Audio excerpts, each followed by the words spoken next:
We, the Center for Global Development, we're a group that try and see how we can make the international system that supports global development work more effectively. How do we finance infrastructure in the poorest parts of the world? How do we increase productivity in agriculture? What kind of policy brings out the best outcomes? What CGD is about is you can ask those difficult questions that people refuse to ask and actually find solutions. We're thinking about how climate change will impact migration patterns, how that will in turn have impacts on people's health. It's challenging to be able to align budget with ambitious programmatic goals, but it can be done. If you can help to make things a little bit better, that's a good way to spend your time.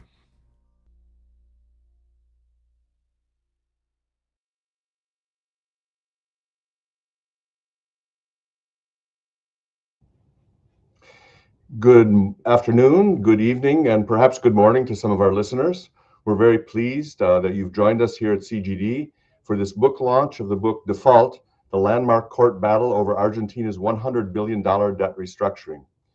Debt is once again at the center stage of the global finance discussions. And while people search for formulaic solutions to debt restructuring, it's becoming increasingly apparent that perhaps there is no one formula that will work, that every debt restructuring to some extent is bespoke, although there need to be a set of rules and procedures surrounding it. Every debt restructuring is a combination of laws, people, interests, and humans interacting with each other. And I think this book tells very much a good story about one of the biggest debt restructuring efforts in the history of the world. And it gives us some lessons for debt restructuring going forward. So I'm very happy that CGD is helping launch this book and that we have a distinguished panel today to talk about the book. Let me turn the floor over to David Gregorian, who will be the host of today's session. David, the floor is yours. Thank you, Mark. Good afternoon, guests, ladies and gentlemen. My name is David Gregorian, and I'm a non-resident fellow at Center for Global Development. I'm very pleased to be hosting this event today about a book that will no doubt change the way you think about sovereign debt restructurings. It starts off by telling the story of how the then IMF's first deputy managing director, Anne Kruger, tried to reform the architecture of sovereign debt restructuring. Little did Anne Kruger and her reformist colleagues know that a system that kind of worked despite the multitude of vaguely defined concepts such as sovereign, that's sustainability, inter-equity creditor, inter-creditor equity, and good faith negotiations, will soon be upended by a case in the core of which is a Latin term that very few knew about or cared for before that. Long story short, never before, to my knowledge at least, sovereign debt restructuring details that are otherwise boring were presented in a way that makes the whole thing read like a thriller. But don't take my word for that. We have a best possible panel of people to tell you just that.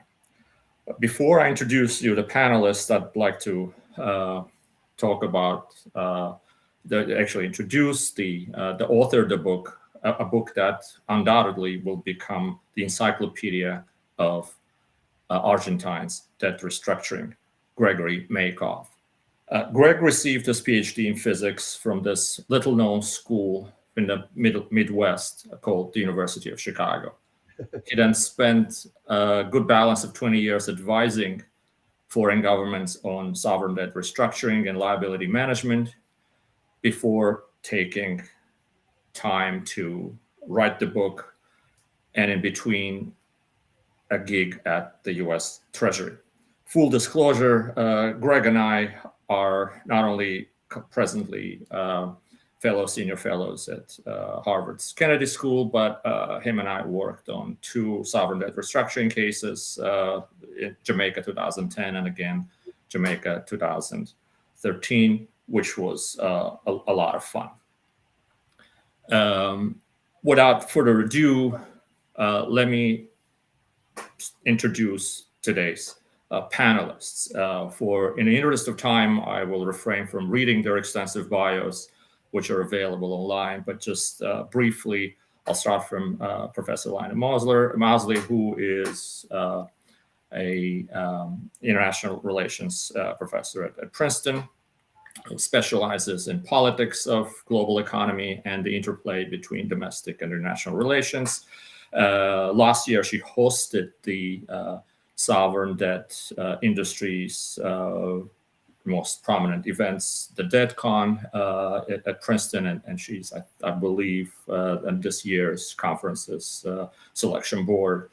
Next is Brad Satz, who is a senior fellow at Council on Foreign Relations, where he specializes on trade, capital flows, and debt restructuring. He also spent time at the U.S. Treasury, where, among other things, he worked on introduction of enhanced collective action clauses. And last but not least is Reza Bakir, who is a former governor of Central Bank of Pakistan, a former colleague of mine at the IMF, where he was the chief of Fund's debt policy division, someone who knows well how IMF's debt sustainability sausage is made and how those IMF supported programs are put together and sometimes go off track.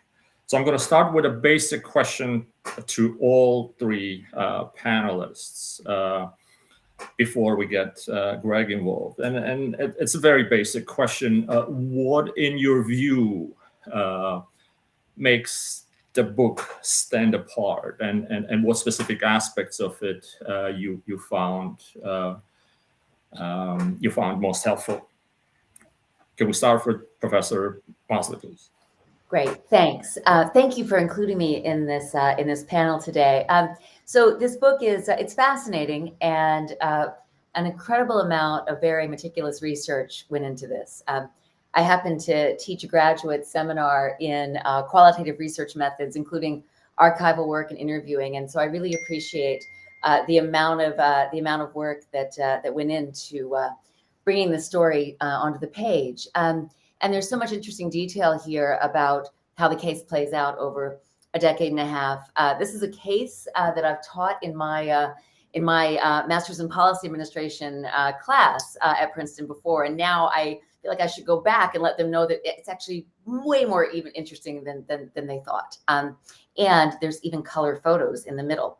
So, but more seriously, as a political scientist and as a faculty member at a public policy school, I want to mention three broader themes to which this book speaks. The first is thinking here about the role of domestic politics in how countries interact with intergovernmental institutions, and here, of course, largely the International Monetary Fund. And I think that we know a lot as scholars about the idea that when governments are deciding whether or not to go to the IMF, when governments are deciding whether to sort of try to sort of put things off or gamble for resurrection, maybe they want to try to get through the next electoral cycle. They might, as Greg discusses in the book, wait too long perhaps to go seek IMF assistance when they're thinking about what conditions they're going to agree to, when they're thinking about whether or not to follow those conditions.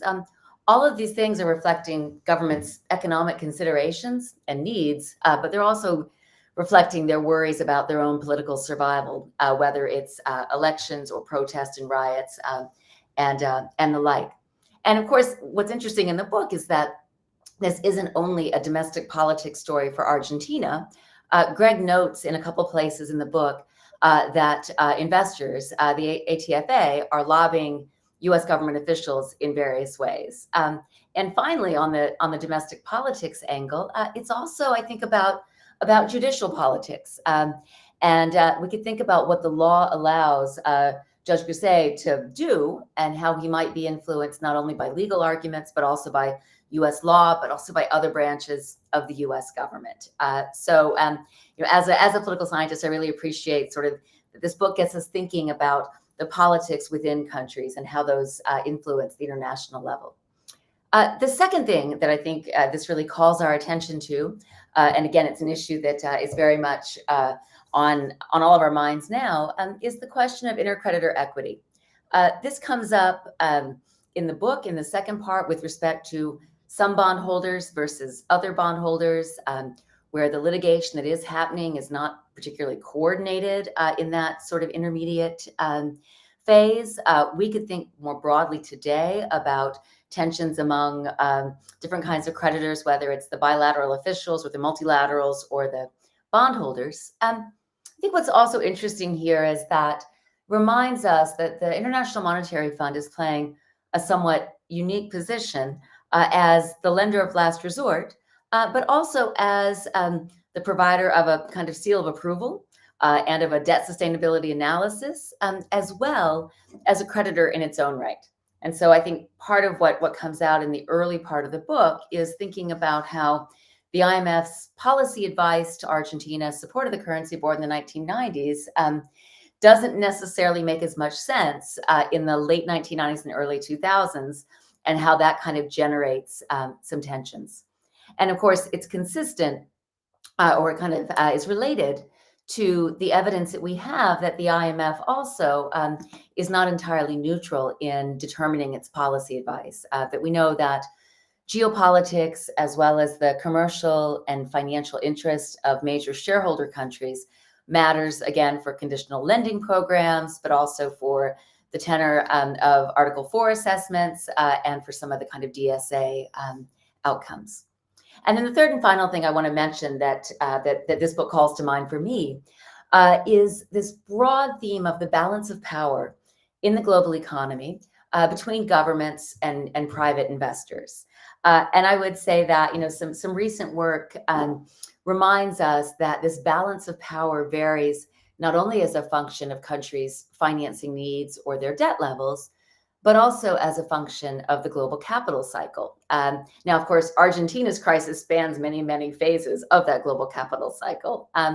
It's interesting, though, to note that, you know, early on, Argentina takes a tough line with its creditors, offers them a deal. Most of the bondholders are willing to take it, maybe because, you know, Argentina is able to make a credible argument that domestic politics in their country makes it tough to do any better, right? And so, you know, this for me reminds me of the old Robert Putnam's old two-level game metaphor, where he points out that any solution that one tries to agree internationally has to work at the domestic level.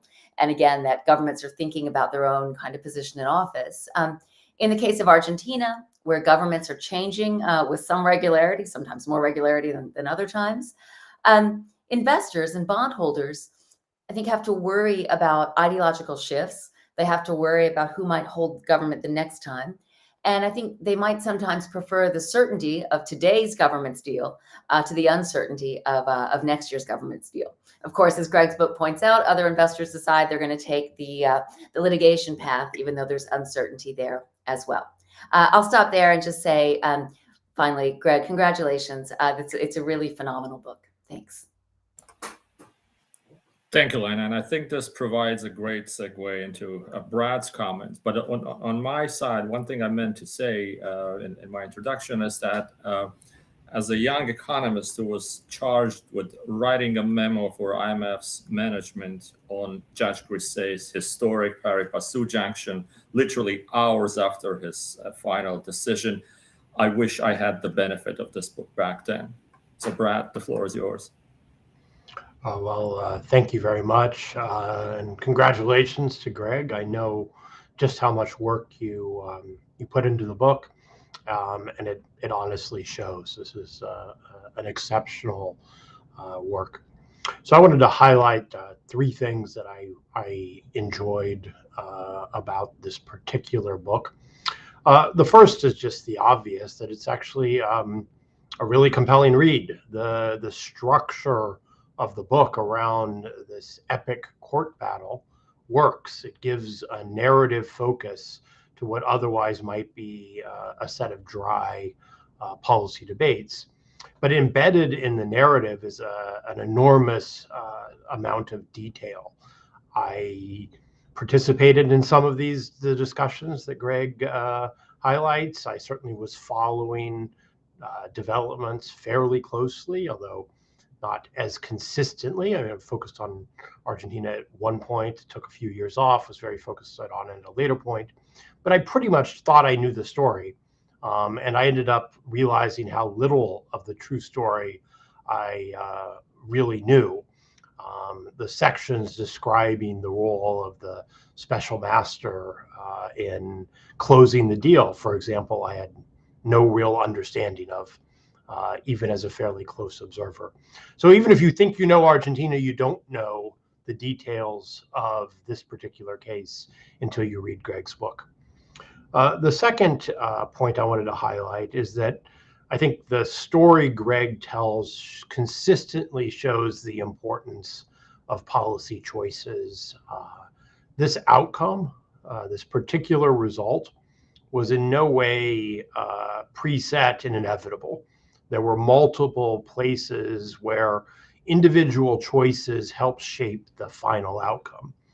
For example, Argentina, even though it had rebuilt its reserves to a certain degree, didn't sweeten the offer at the last minute as many expected. Could have put a couple of cents of cash on the table, and it might have significantly increased its participation. So the decision not to try to add to participation with a little bit more money turned out to be consequential. It ended up costing Argentina because Argentina wasn't able to get all of its creditors into the deal eventually with coercive threats and by insisting that the deal would never be reopened. Second obvious point is Argentina, which did not have the capacity to amend the financial terms of its bonds, had the capacity to amend many of the bonds' non-financial terms, and it's relatively standard, although it was controversial, to amend a bond's non-financial terms as part of an exchange offer through something called an exit consent, where those accepting the new bonds amend the terms of the old bonds. Argentina didn't do that, and so the combination of a relatively modest offer without using all the possible tools at Argentina's disposal left an unusually large number of people outside the deal. One other small decision, and I still don't fully understand it, but at certain points, Argentina certainly might have found a way to avoid having what are called the floating rate accrual notes, or the FRANs, which are the most expensive bond anyone has ever issued. But they had an interest rate that adjusted to compensate for the risk of default. Now, it's a kind of a strange concept when you're already in default, but it ended up getting fixed at an interest rate of around 100. The reference bond could have somehow, I would have to think that with hindsight, you would have found more ways to challenge that particular setting of that particular rate. Obviously, what's called the lock law, or the law that said that Argentina would in no way provide better terms to any of the holdouts, was done in a form that created the basis for the pari passu, or equal ranking challenge, because creditors could argue that they were subordinated to the new bonds. The old creditors were subordinated to the new bonds, which is the one thing that most people agree the pari passu clause, no matter how it is interpreted, forecloses. And then something as simple as the fact that, if Cristina Fernandez Kirchner had not lost, if Mr. Macri had not won, Argentina's government might have been happy to stay in default. They weren't actually doing horribly badly in default. They weren't making any payments to anyone for a while. And President Macri and his finance minister, finance secretary, now finance minister, Mr. Caputo, came in with a plan. They really wanted to settle. They were willing to pay up to settle because they wanted to issue and reaccess the market because they needed the bond market to finance a program of tax cuts. That was a choice. You could have done other things. You could have fought harder. You could have said, well, we've just made this settlement. We can't afford to borrow more, so forth and so on. And that, in turn, led Argentina into further financial difficulties relatively soon after they settled. The last point that I wanted to emphasize briefly that comes through in Greg's book is just how much many numbers matter.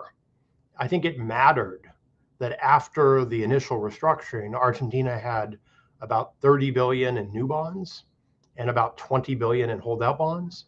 So there was an awful lot of bonds outside of the deal, particularly because those bonds who went into the deal agreed to a big reduction in the face value of their claims. It's dangerous, I think, to have 40% of your total stock be outside of the deal and have that stock being accruing interest at the old contractual rates. The primary surplus, big important concept now. The fact that 3% was not considered sufficient by the creditors. That's an important data point. With hindsight, 3% actually seems like a really high primary surplus. The current goal target is, I think, to get it to 2. But it is an important parameter that really ends up shaping how much a country can pay. And then the final point is, those floating rate accrual notes, or FRANs, probably the most expensive bond ever issued. Argentina, I don't even know if they raised the full 300 million of face value when they issued. They might have been issued at discount. Greg probably knows.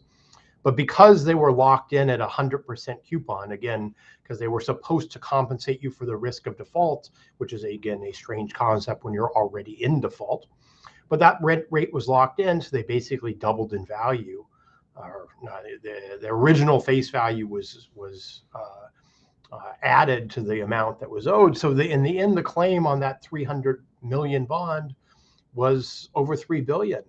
And even with a settlement that discounted that a bit relative to the claim, that is still a meaningful fraction of Argentina's debt stock today. I think the more general point is that high coupon bonds are dangerous. They're dangerous when you pay them or try to pay them, because you end up paying a lot of money. But they're also dangerous when you don't pay them and they accrue outside of any settlement. With hindsight, Argentina would have been better off paying a little bit more to settle that one. It was a really expensive bond. Those are the kind of numbers and details that really end up shaping outcomes. And what I really enjoyed about Greg's book is that he presents this detail in such a compelling way. Thank you, Brad. Those were useful comments. I share the sentiment on France, and as I was reading the book, I told myself that this would be one way not to issue paper for developing countries now. But on a positive side, I thought the GDP warrants were well designed. There was an innovative idea anyway at the time, even though we could go back and forth on the specific design elements, but I think it worked in terms of it helped increase the participation rate at the 2005 exchange. Reza, what's your take on the book? Thank you, David. It's a real pleasure to be with everybody here, and a real pleasure to have read David's book, which I thoroughly enjoyed. David, first of all, hats off to you. Greg, first of all, hats off to you for having written and taken the time to write this in-depth book on Argentina. You've done a great contribution to students of debt restructuring, as well as policymakers who look at this issue in detail. So thank you, and I know you spent a number of years researching the book. A lot of the events that are described in the book are immediate to me. As David mentioned at the very beginning, I used to be the head of the IMF's debt policy division in the period 2011 to 2015. And one thing I should tell the audience is that one of the reasons that the IMF in 2013 started on a comprehensive program of reviewing its policies in sovereign debt restructuring was the holdout litigation against Argentina, together with the bailout in Greece. So these were the two key events that in 2013 led the IMF, and I was one of the co-authors at that time of the paper we took to the board, arguing that the fund's policies for exceptional access, the fund's policies on DSAs, the fund's policies or what the fund supports in terms of collective action clauses and aggregation provisions, and the role of committees. These all need to be reviewed in light of the experience that Argentina was having. So these were clearly big events, and it was a real pleasure to be reading about them. Now, I wanted to make two comments, one at a big picture level and one set of comments at a more specific level. The big picture comment is that as I was reading Greg's book, I could not help but think of one key message that it would leave with any policymaker in a country that may be wondering whether or not their debt is sustainable and whether, in fact, they should embark on a restructuring. And the key message that I took away was that it is really hard to predict how smooth or how cumbersome the debt restructuring process will be. And I kept thinking in the various chapters as we made our way along the book, whether the policymakers at any given time, whether it's 2001, 2003, 2005, realized actually how long the process would take when they embarked on it. So it's, I think, a cautionary tale for policymakers. There is this big divide of people who say about how certain changes can make debt restructuring processes very smooth. I think this book is a good reminder that there are, once you embark upon a restructuring, it is extremely difficult to be confident about a process ending very, very quickly or very, very smoothly. So this was the big picture thought that I took to myself, which I think will be one key lesson for people who read the book, especially policymakers in countries who may be looking at some probability of their own country having a restructuring.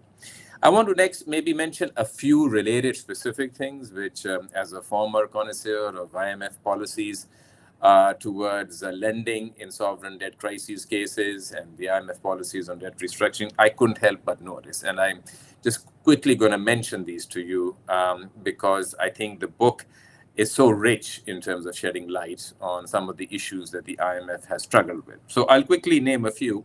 And the first is with regards to this debate that took place and now periodically resurfaces as about a sovereign debt restructuring mechanism or a approach that is more systematic towards restructurings. And I can't help but quote right at the very beginning what Greg says. Thus began, this is on page 3, a 15-year chain of events that proved Krieger right. And Krieger was then the fund's number 2 official who was trying to push for a more organized, coherent framework for debt restructuring. Thus began a 15-year chain of events that proved Krieger right. There was a gaping hole in the system of restructuring sovereign debt. And just as she had warned, when Argentina moved to restructure its debt, it was beset by problems coordinating its many creditors and was hit by a massive wave of litigation. So the first was about the active debate that took place on SDRM. The second, a very interesting point that I found was about contagion. And back in 2001, there is some description about how when it was coming close to whether the fund should pull the plug on Argentina, officials in the IMF elsewhere were wrestling with how to prevent contagion when that happens. And we had the same issue back in 2011 when the fund lent to Greece. And at that point, because of fears of contagion, the fund decided to change its policies rather than to deal with some other way of dealing with contagion. And it was interesting that back then in 2001, the US Treasury thought that the best way to avoid contagion was to warn the market. And I found it very interesting in Greg's book in September 2001. There was a press release from the IMF that explicitly said that the funding that was going to come was going to be earmarked for supporting a restructuring, and that the US Treasury thought that a warning would in fact be a way to reduce contagion in the market, maybe a lesson for some of the restructurings that the IMF may be looking at now. A third point that I wanted to make, which I found very remarkable, was in 2002, and Greg describes this very, very interesting meeting between Lavagna and Kohler, then the IMF MD, and how there was a standoff because the fund was not too keen to give a large program to Argentina. And when Lavagna came and reduced the demand of the IMF package and said that he only wanted money to refinance the obligations that were coming to due to the IMF, that was music to the IMF's ears. And in fact, there's a passage where the IMF MD Hershkorer, when Lavanya says that, thinks he has not heard Lavanya correctly and asks him to repeat himself just to make sure he didn't lose out on the accent. And the reason I thought this was quite interesting was because often, for countries that need an IMF program but are not being able to get one, are not being able to get a large enough program, maybe the lesson here is to have a smaller ask to get a foot in the door. And once you have a foot in the door and the IMF is already lending to you, IMF programs often get augmented later on. And after a while, sometimes it becomes the IMF's problem for having lent too much to a country. Finally, I thought another very interesting set of anecdotes or points that Greg relates is in 2003. And this has to do with the statements that are made by the board at the board of the IMF when the IMF is considering a program. And these are statements about the size of the program. And some of the IMF shareholders, particularly Italy, particularly Japan, and these are countries where they were bondholders of Argentina, speak about how the fund program was not done the right way and how Argentina needed to do a bit more. And Greg, says something, very, very interesting, which is that when these statements were made in July of 2003, the board meeting, and I'm reading now, had a strong political edge that undercut the IMF's intended role as a technocratic organization. And I think this issue still is at the heart of many debt sustainability analyses that come out, and people wonder whether the IMF's technocratic analysis ends up getting affected by the IMF staff internalizing the diverse views of the shareholders. So my last point, and then I'll stop, about another very interesting piece or a narrative from the book that I think has relevance to live issues right now, is in 2005. And in 2005, Greg relates that once the IMF was no longer that much engaged with Argentina, that the program and all the structural reforms then really went off track. And there is a very nice quote that from the book, which says that indeed, after Argentina kicked out of the IMF, progress on structural reforms halted. In time, fiscal and monetary policy would revert to historical norms, and Argentina would fall back into crisis. The bigger point being this central tension that is at the heart of what even the IMF policymakers as shareholders struggle with, that will a consequence of debt relief be that after a while, since the country is no longer in the dire straits, the imperatives that were compelling it to do structural reforms will wash away, and then the progress on structural reforms or on fiscal or monetary policies will halt or indeed get reversed. So on all of these counts, some of the specific areas that I wanted to recount, which are very relevant for everybody today in the business of resolving sovereign debt crisis, and the bigger picture point that, look, if you start off on a restructuring, there's no way you know how smooth or how quickly it is going to end up. Thank you. Thank you, Reza. Fascinating details indeed of IMF and the Argentina relations, and really do's and don'ts of how to deal with the fund. Greg, you have a lot to process, but why don't you start by telling us what prompted you to write the book, and a little bit about the journey before you comment on the commentators' comments. Thank you, David, and thank you, Mark and Brad and Lena and Reza for the comments. And I think Mark picked up on it. I used to advise countries. I have tremendous empathy for Argentina's default and crisis of 2001, have tremendous empathy for what the country is going through now. The inflation, the poverty is devastating. And living in the United States, and we're complaining about a couple percent inflation, and people just don't know what to think. Maybe economists in Washington know that if you stop printing money, inflation comes down, but it's very hard to believe that when you're living it. And it's going to take a while for confidence to come back and for this plan to work. Because I worked with countries, because I worked in the negotiations, and I'm not an economist and I'm not a lawyer, I wanted to write this book to bring readers into the room to understand the negotiation aspect of sovereign debt restructuring, the human aspect of it. And so I tried to concentrate on that. And the main character is Judge Grisey. The book is about why did he make this decision? He imposed a blockade. By the time he did it, 92% of Argentina's creditors had accepted a very deep haircut to help Argentina recover, and 8% didn't. He imposed an injunction blocking Argentina's ability to pay the 92% to force it, to compel it to pay the last 8% in full. Why would he do that? That's the dramatic question in the book, and 2/3 of the book is the lead up to that. And 1/3 is what happened because it didn't work as expected. It blew up in his face. And there were 4 more years of fighting before Argentina finally paid. There's a myth in Argentina that Judge Grisey was after the country. He actually defended the country vigorously through 2006. He blocked creditors from trying to enforce during the restructuring process multiple times. He yelled at the creditors saying, why don't you take the deal? Getting something is better than running around the world and getting nothing.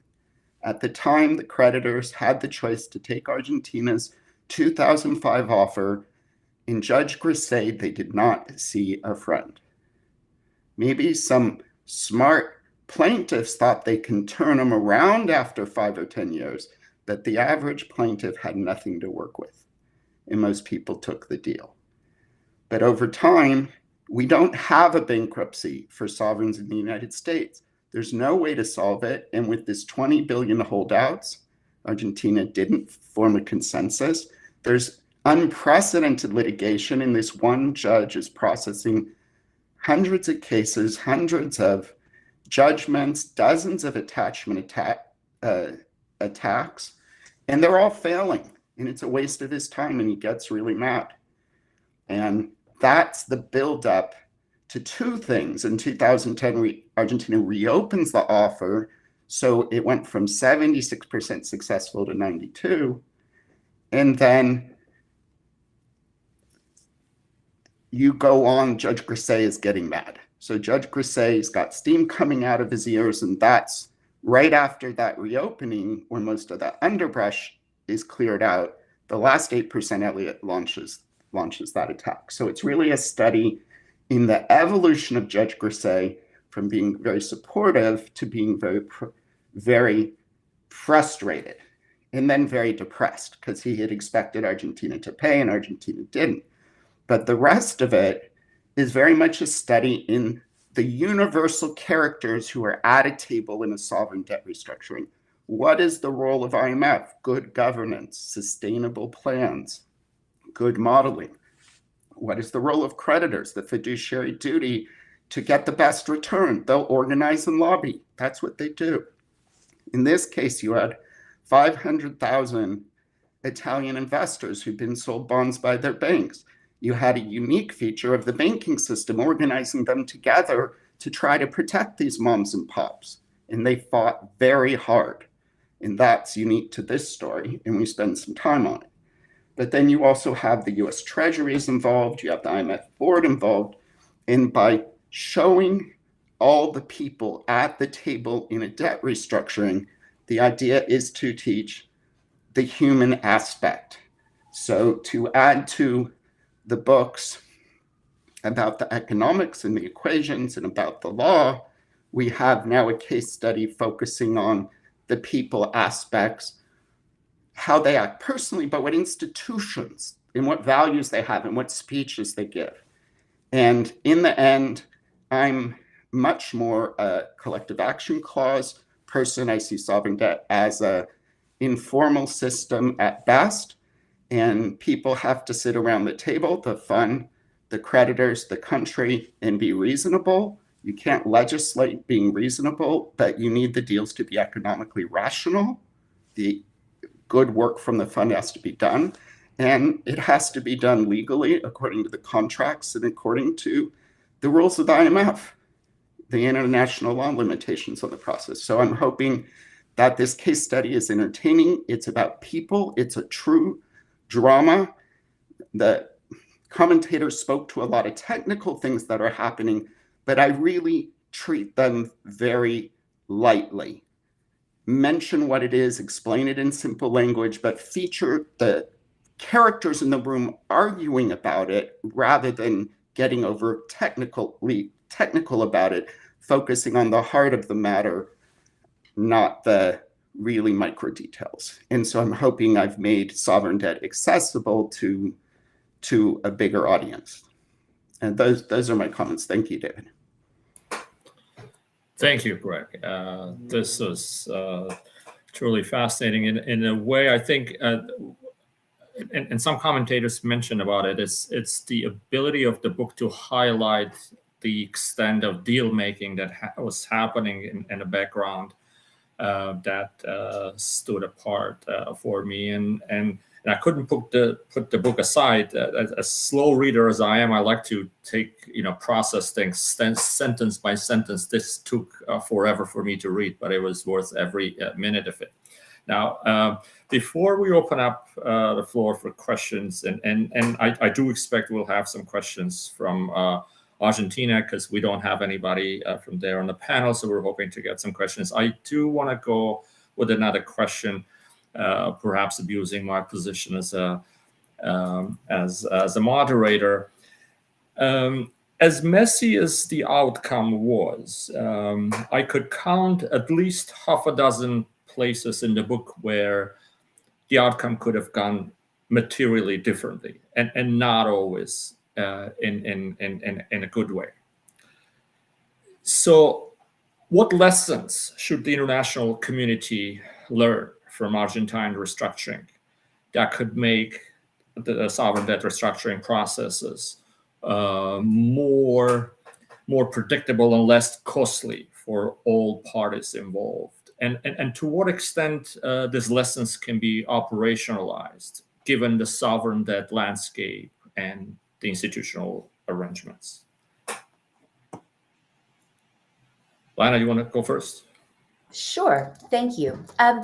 We live in a different world, right, than Argentina in 2001, and so I think as we're thinking about this question, we might think about, had Argentina had the creditor profile of, say, Sri Lanka today, what would this case have looked like? And I think it kind of gets to something that Mark Plant said in his introduction, which is, maybe there is no kind of common framework, or maybe you always need these bespoke solutions. And so I think one of the things that one thinks about now is how to get new creditors of various types, and with diverse interests, which we have diverse interests in terms of Elliott and the other holdouts versus Italian retail investors versus other bondholders. But I think in some ways now we confront this diversity even more. And to my mind, this also might let us think about why it is that governments are drawn to certain forms of finance in the first place. So we could sort of roll back the cycle a bit and think about why governments borrow versus tax. To go really big picture, we could think about why they choose certain creditors, why they go for foreign versus domestic bonds, because all of those earlier decisions then influence what the landscape looks like for restructuring and who's at the table. So that's sort of just one general issue. The second thing then is, of course, this gets us to this big question about how to allocate losses. among creditors, but also I think between creditors and debtor governments, which is really, I think, a question about how to allocate losses between people who live in these countries where governments are also distributing any losses they're taking, and between the creditors. And again, one of the things I think that comes out of this is thinking about Argentina's relative bargaining power, how it would compare to other sovereigns that might find themselves in a similar position. And then maybe the last thing to think about, of course, is that Argentina and their experience has changed some of how the world works, right? So we have CACs, or we have this innovation of GDP warrants.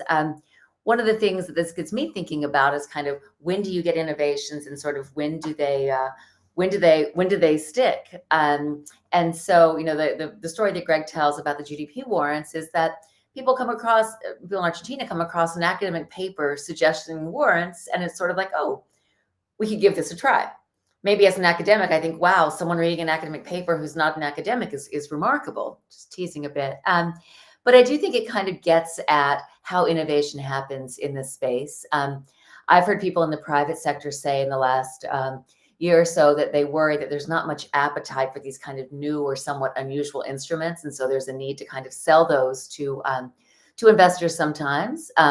On GDP warrants, you might get this kind of odd incentive then for governments to understate their GDP growth. But we could imagine tying payments to something else, something like resource prices or export earnings. But I think more generally, it gets us to this question of what are the kinds of innovations that might happen to address crises, but also to prevent some of the things that plague the case of Argentina. I'll leave it there.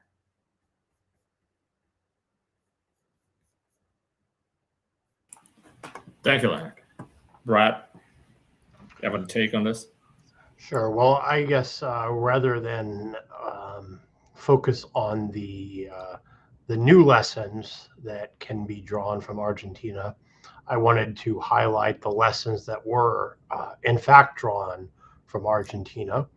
And I think one of the key lessons from Argentina was that the threat of holdouts and the impact of holdouts on the overall restructuring was a real one, that it could generate outcomes that were bad for the country and also bad for the other creditors who, remember, took a bigger haircut and then saw the quality of their new credit reduced by the size of the settlement that Argentina agreed with the holdouts. Now, in Argentina's case at the time, creditors were pretty happy about it because it allowed payments to resume, and it allowed Argentina to reaccess markets, and people were enthusiastic about Argentine paper. But it frankly has contributed to the situation Argentina is in now. So the overarching lesson is that you need to actually get almost all your creditors into the deal, and that in order to do so, you actually needed different kinds of voting mechanisms. So I would argue that the aggregating collective action clauses that emerged and now have become market standard almost certainly never would have happened if the Grise pari passu decision and the magnitude of the holdout settlement had not changed the calculus of both the US Treasury, where I worked at the time, the IMF, and the vast majority of emerging market issuers themselves, and I think the views of many creditors. Collective action clauses done on a bond by bond basis work pretty well if you're a country like Zambia and you only have 3 bonds. When you have hundreds of bonds, or many of which are held by very complex sets of retail investors, having a bond by bond vote just doesn't work. It doesn't assure near complete participation in the deal. And so you need mechanisms that allow the bonds to vote together. That's, in some deep sense, that's what bankruptcy provides for non-sovereign creditors. Each bond doesn't vote on its own on a corporate bankruptcy settlement. The bonds vote collectively. And because the outcome of the case made the risks clear, And also, I think, frankly, because the U.S. Treasury took a little bit of initiative, which is not always the case, put forward a proposal, worked pretty closely with countries like Mexico, like Uruguay, which saw the decision and saw it as a real risk, which wanted to assure that their new bonds had language that assured that in the future, pari passu would be interpreted as people expected it to be, as equal rank of bonds, not equal rank in payments, and clarified that, but also to put in place new voting mechanisms. So as a result of Argentina, I think you got a set of legal innovations in contracts that went well beyond what anyone would have considered possible before Argentina, in part because the shock was real. And having worked on the sovereign debt restructuring mechanism while I was briefly at the IMF, the aggregating collective action clauses actually go a long way to addressing the set of problems that the sovereign debt restructuring mechanism was intended to address. Even the sovereign debt restructuring mechanism wouldn't have provided a vote or a single easy way to reach agreement between China's policy banks and bonds. What the sovereign debt restructuring mechanism aimed to do was to allow classes of creditors to vote together. And aggregating CACs allow that for bonds. I think that is a very significant achievement. Frankly, now you can argue that the difficulties restructuring bonds are more modest than the difficulties getting agreement among bilateral creditors, where there's no way China can be compelled by a vote of other bilateral creditors, nor would other bilateral creditors willing to be compelled by a vote of China. And equally, there's no mechanism, nor will there be, for imposing outcomes across different groups of creditors. So I personally think you probably, on a going forward basis, will need much clearer rules or guidance, including from the IMF, about how cash flow and how debt relief in the long term are allocated across classes of creditors. Much cleaner parameters, a little less room for discretion to handle increased creditor complexity. But what I think Argentina shows us, frankly, is that a really big shock, and Grise's decision was a really big shock, sometimes can also catalyze relatively significant reform and some important innovations. Thank you, Brad. I think the issues of well-defined parameters and better coordination are important, and they are, in my view, are in the core of the problems that the common framework is facing today. I want to reiterate a point to our listeners that they could submit questions through the YouTube's chat option, and we still have time to receive them. But Reza, I want to turn to you, and you've touched upon some of the things that we've at the IMF learned about the mechanisms of restructuring back in 2011 through 13 as a result of Argentina and Greece restructuring. Anything else that the community, the international community, should keep in mind as an outcome of what Greg's describing in his book?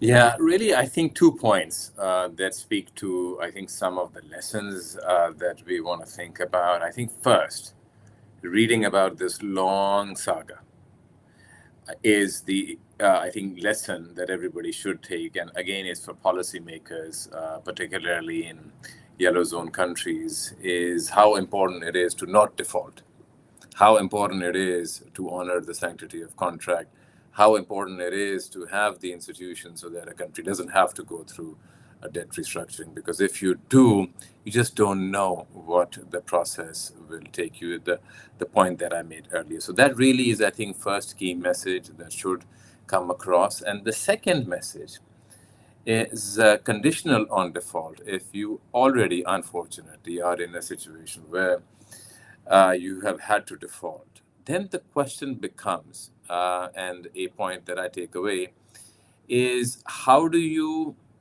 set out the design of the restructuring that you do not, that it become the last restructuring, and that you do not have to go back and start the process all over again. And there is a big debate in this context between one approach, which would be one and done, do one debt restructuring, make sure it's deep enough so that one doesn't have to go back, accompany it with aggressive and meaningful structural reforms that enhance growth in particular, so that the economy then does not come back to a path of restructuring. And the other approach is that of extend and pretend, which is to do a light restructuring.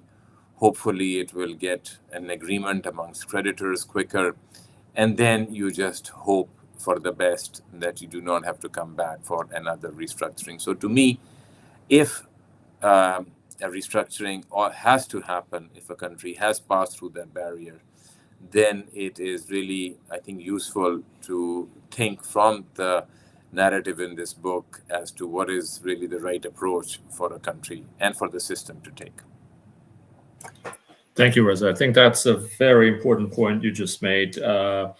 I think everybody here, the panelists, understand that nobody really wants a second restructuring. These things are costly and for everyone involved. So everybody's better off at designing the restructuring properly so that it puts the country's debt trajectory in a sustainable path and allows the economy to develop. I do have a question for Greg and a balance of our time, though I hope, Greg, you could tie the past with future and using crystal ball. What do you think of President Milei's recent rise, and how do you tie this with the events you're describing in the book through 2016? Is there a link there? Thank you. I'm the most surprised person in the world writing this history. 18 months ago, I was writing the conclusion, and I had to make a comment on Argentina, the serial defaulter. And my comment was, I can't advise as an outsider what the country should do. The country needs to rewrite its social contract. It's a difficult decision, but the one thing, if you want to get out of this 200 years of boom, bust, devalue, default, is you have to have some limits on debt growth and limit on money printing. Other than that, as an external expert in financial accounts and default, that's all I could say. And the country, for me, Milei is the continuation of the default of 2001. The country had a recovery program under Minister Lavagna, started under Dualde and continued under the first president, Kirchner, ran very strong fiscal surpluses, primary surpluses as large as 5%. The target was 3%. And there was a structural reform program, including fixing the utilities that were also their contracts defaulted on in the devaluation and pesoization of the economy. After the debt deal, the minister was pushed out, and the policy, the fiscal and monetary policy, as Reza said, reverted to historical norms, meaning not very good. And the country slipped back into crisis after 2010. And it's not the emphasis of the book, but I update graphs on what's happening to growth in the exchange rate and fiscal. And Macri takes over in not a very good situation and can't get on top of it. His strategy doesn't work, it's wrong, or it doesn't work in time. And the country falls back into deeper and deeper crisis, and then there is COVID. The country never cemented the strong gains it had through 2005. It never really fixed the utility problem, which was a gigantic fiscal hole by 2013-14 at 4% of GDP. So the going back into crisis again and again and again. The people are frustrated. That's why they vote for the guy with the chainsaw. It seems crazy. Someone sent me a video. Look, he's got a chainsaw. But after further thought, he's saying, we've spent too much. If we don't want to suffer, we've got to tighten our belt. And there is a logic to that. And it's frustrating because I think of the class of 1995, meaning all the countries who did their Brady plans. Do we have Peru, Panama, Chile, Colombia, Mexico, Brazil running back to the IMF every year or two, getting in trouble, defaulting? Argentina's neighbors have graduated. And so it's sad to see Argentina back where it is now. But the irony, Argentina is very good at debt restructuring. They tough, they got good deals. They got a good deal in 2005. They got a deep haircut. They completed at a 92% rate in 2010. And I think they got a very good deal negotiating in 2016. But after you complete the deal, you need to do the other part, which is the reforms to be able to pay any of it back. So Argentina is at a very existential point in its history right now. It's facing, honestly, its past. And the question is whether the political system can absorb an urge to stop printing money and to have medium-term stability. People have voted for the guy with the chainsaw. How this turns out is the question of the year. Thank you. Thank you, Greg. I think the message of putting the country on a fiscally sustainable path and undertaking structural reforms is a good one to end this discussion. I want to thank all our viewers for joining. Definitely thank our panelists for their insightful comments and the Center for Global Development for hosting this event. Thank you and goodbye.